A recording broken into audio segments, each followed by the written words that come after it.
if everything is so bad or whatever, all these terrible circumstances that I'm being put in, why am I doing it?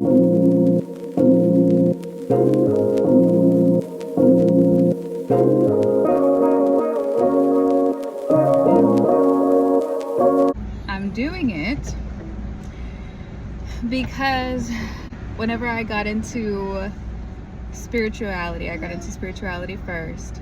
I had this encounter with my partner where he was speaking to me about God, and I noticed that God was trying to talk to me through him. And so I got really into conversing with God and being with Christ and just reading more about the Bible. But throughout my search for knowledge and my search for source, there was this call, right?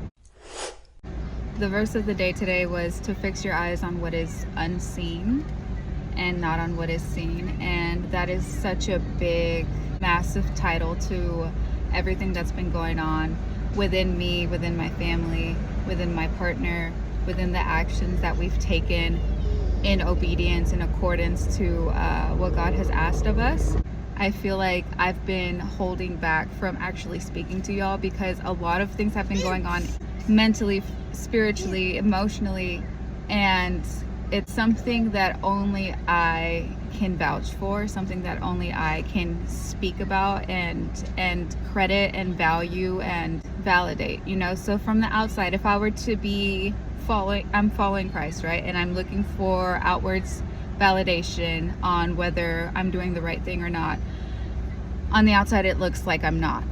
And I feel like in today's society, it's very hard to do the right thing or to feel like you're doing the right thing because a lot of it is instant gratification. And so the only testament that I have of results of following what I'm doing and of being obedient is inside within my heart and within my mind, and just with his presence as well. It's like everything on the inside is telling me, yes, you're doing the right thing, while everything on the outside is like, maybe reconsider. So just the feeling of being obedient and listening and being in alignment with what I'm being told to do was one thing, but then being called to speak about it without there actually being any type of real tangible proof that what I'm doing is correct was very hard to deal with, because then it's like, where's the proof? Where's the proof that you're doing the right thing? Everybody else is buying a house, everybody else has these cars, everybody else is doing whatever. I don't know what everybody else is doing. That's what you're supposed to do, right? But there's like these goals and these timelines and these things, and what I'm being guided to and what actually interests me, I am pursuing. And so it feels good doing that, you know. I'm being in alignment with what feels true to my soul. But when you're around like old friends or family members and there's expectations to be upheld, you know, these expectations, or even like these like wanting to speak, and like it's really hard when your family talks shit about you. You know, it's really hard when you're these people that you have loved, they watch you and they kind of look at you differently because of your choices. They don't agree. They feel like you should be doing something else, something better. And it took me a lot to just like accept myself and to accept letting my parents down, or accepting the judgment that I would be receiving, you know, if I was outwardly speaking about it. Because one thing is doing what I want to do somewhere else. You know, I've been out of state for years now. I moved out of my hometown when I was 18, 19.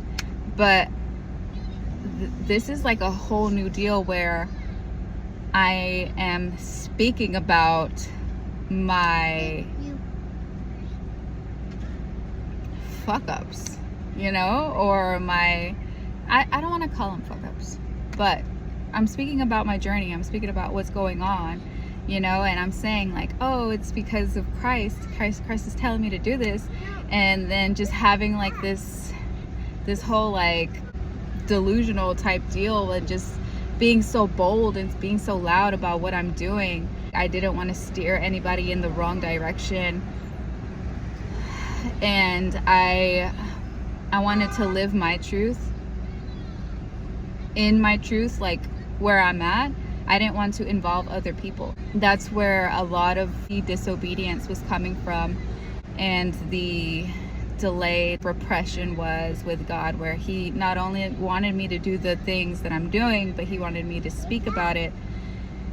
And it took me a really long time to do this, obviously, because I feel like I've been talking about it for years. But it's gotten to the point now where had I not done this, and had I not been so obedient, I wouldn't have reached a level of such self-worth and self-validation, and like, just, I'm not trying to find it from my parents anymore. I'm not trying to find it from peers. I'm not trying to even find it from my partner, and I really, really value his thoughts, his words. And everybody, I used to value everybody else's opinions and thoughts over mine, and that was really, it was really hard to learn, because I didn't have the proof. I really wanted that proof, but it just, like when you're being stripped of everything and you're still going, because the fruit is his presence and his peace. It's very beautiful, and it's something that I don't want to let go of. And so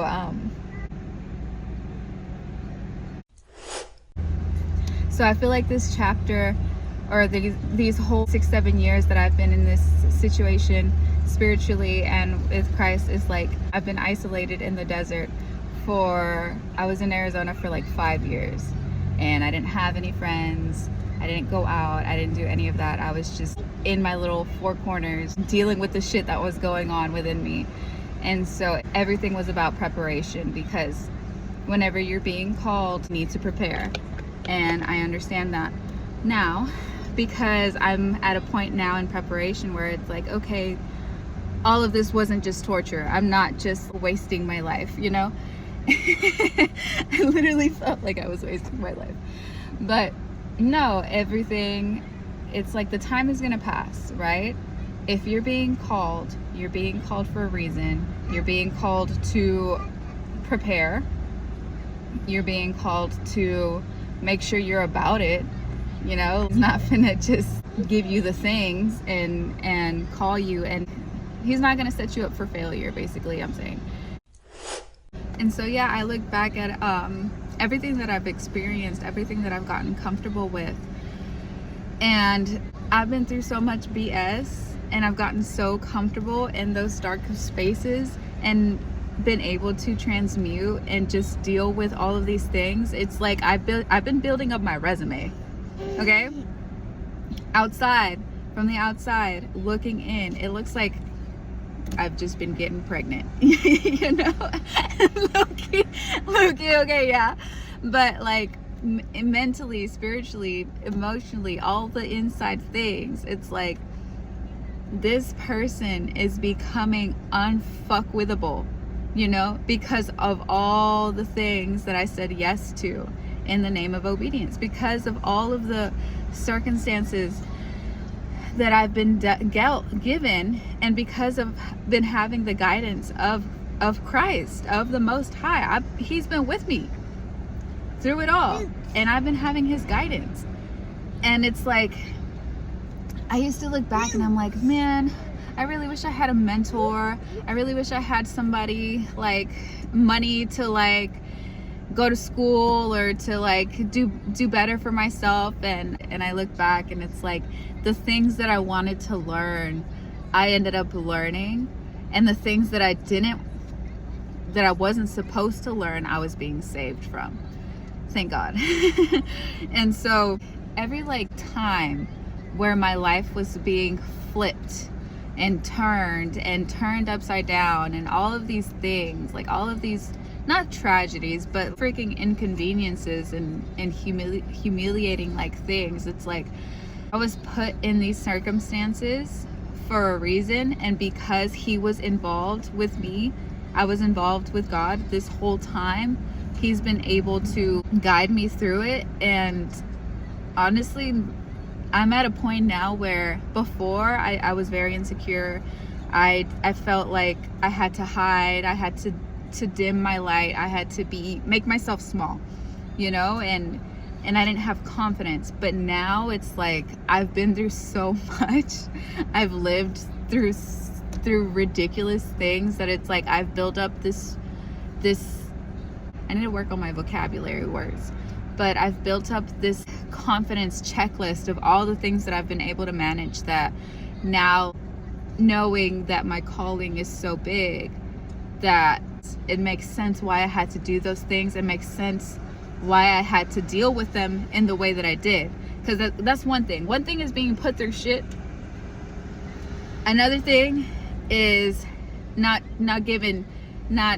adding more shit. You know, another thing is cleaning the shit up, or like, you know, like people go through hard times all the time.